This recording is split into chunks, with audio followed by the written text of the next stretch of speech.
Worthen Insurance, we have a commercial department that offers business insurance to our clients. And so we're going to talk about a coverage today called business income coverage.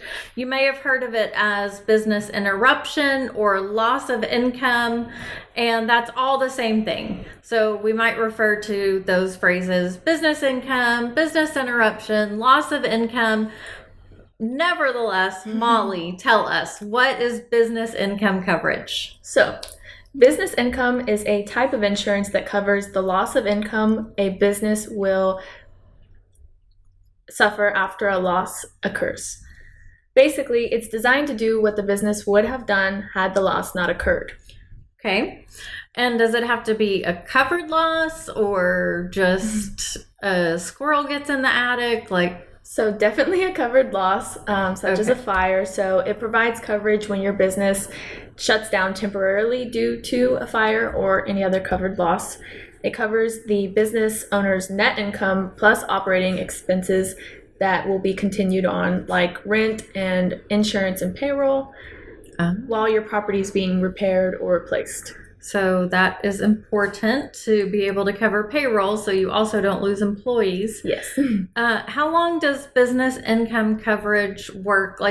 What's the max amount of time that you could receive that coverage? So typically it is 12 months actual losses sustained that a business owner will sustain. And it can be 6 months, 3 months, typically it probably would be 3 to 5 months to get something repaired. But worst case scenario, like 12 months. Even after a hurricane and there's a labor shortage, a material shortage, it might take longer. Okay. Could you give me an example of when I would use that coverage, under what circumstances?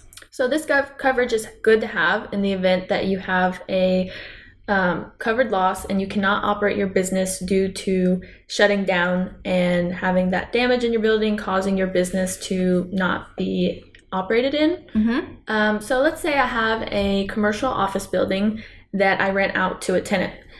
The office suffers a fire and they can't work out of it anymore. So I'm getting rent from that. I'm going to want to continue getting rent for that. So you would definitely want this coverage so that it covers that loss of income during that time that you are repairing the building.